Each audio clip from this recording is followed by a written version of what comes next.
प्रिय विद्यार्थियों, कक्षा 9 से क्षितिज बुक हिंदी से हमने अब तक गद्य भाग को कंप्लीट कर लिया है। अब हम पद्य भाग में पाठ नंबर 2 पढ़ने जा रहे हैं, क्योंकि हमारे पाठ नंबर 1 सिलेबस में नहीं है, सिर्फ ज्ञान के लिए उसको रखा गया है कि हम उससे पढ़ करके ज्ञान प्राप्त कर सकते हैं, लेकिन सिलेबस के अकॉर्डिंग हमारे वो लेसन नहीं रखा गया है। तो सिलेबस के अकॉर्डिंग हम पढ़ने जा रहे हैं पाठ नंबर 2। पाठ का नाम है ललद्य, यानी कि कवयित्री परिचय। हम पढ़ने जा रहे हैं कवयित्री परिचय का रूप।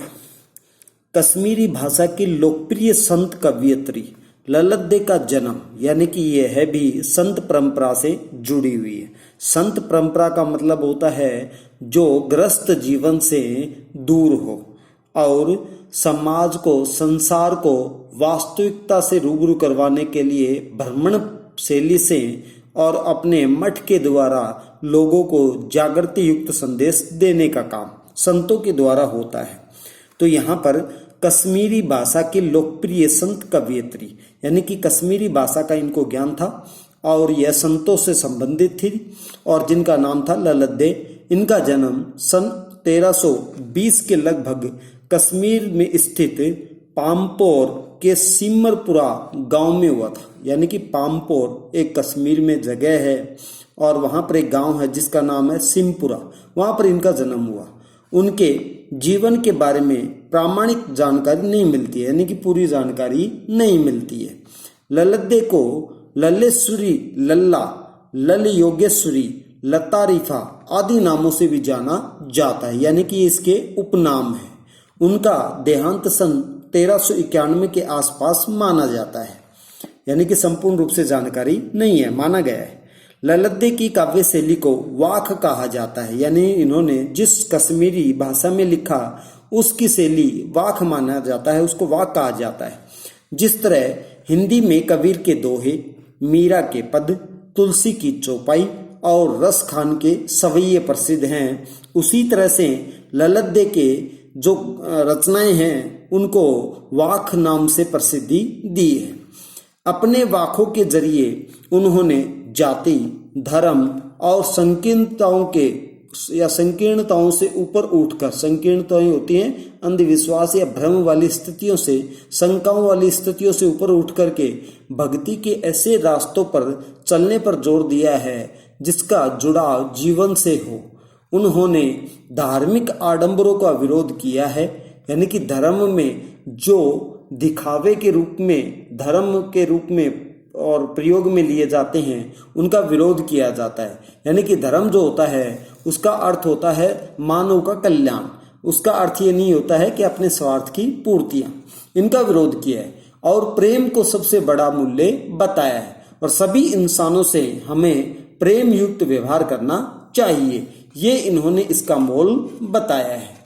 फिर आगे यहाँ पर जो पढ़ने जा रहे हैं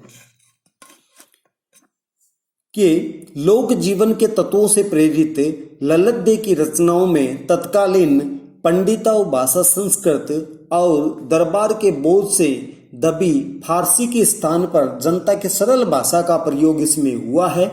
यही कारण है कि ललद्य की रचनाएं सैकड़ों जो सालों से कश्मीरी जनता की याद और वाणी में आज भी जीवित है। स्मृति होता है याद और वाणी होता है आवाज में, आज भी जीवित है। उनके कश्मीरी लोगों की यहाँ पर उनको याद किया जाता है।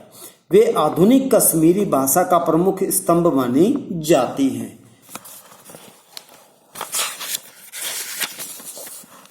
आगे हम पढ़ने जा रहे हैं इन्हीं का वर्णन कि विद्यार्थियों को भक्ति काल की व्यापक जन चेतना और उसके अखिल भारतीय स्वरूप से परिचित करवाने के उद्देश्य से यहाँ ललद्य के 4 वाकों का हिंदी में अनुवाद प्रस्तुत किया गया है। पहले जो है वाक में ललद्य ने ईश्वर प्राप्ति के लिए किए जाने वाले अपने प्रयासों को और व्यर्थता की चर्चा की है, यानी कि ईश्वर को प्राप्त करने के लिए और लोग न जाने कितने व्यर्थ के कार्य करते रहते हैं, उसकी चर्चा की गई है। दूसरे में बाहरी आडंबरों का विरोध करते हुए यहाँ कहा गया है कि अंतःकरण से संभावी होने पर ही मनुष्य की चेतना व्यापक हो सकती है। यानी कि अंतःकरण, अगर मनुष्य अपने मन और हृदय से और उसको याद करे तभी उसको जो है और भगवान की प्राप्ति हो सकती है। दूसरे शब्दों में इस मायाजाल में कम से कम लिप्त होना चाहिए। और दूसरे शब्दों में कहा है कि ये मायाजाल है और इसमें हमें कम से कम जो है ध्यान लगाना चाहिए, इससे हमें दूर ही रहना चाहिए। तीसरे वाक्य में कवयित्री के आत्मालोचन की अभिव्यक्ति हुई है। वे अनुभव करती हैं कि भव सागर से पार जाने के लिए सद्कर्म ही सहायक होते हैं। भेदभाव का विरोध और ईश्वर की सर्वव्यापकता का बोध चौथे वाक्य में करवाया गया है। यानी कि भेदभाव का हमें विरोध करना चाहिए और ईश्वर सभी जगह विराजमान है, प्रत्येक व्यक्ति के अंदर निवास करता है, ऐसा उन्होंने जो है बताया है। ललद्दे ने आत्म ज्ञान को ही सच्चा ज्ञान माना है और ललद्दे ने कहा है कि मनुष्य के आंतरिक जो विचार होते हैं, अंदर का जो ज्ञान होता है, वही वास्तविक ज्ञान है।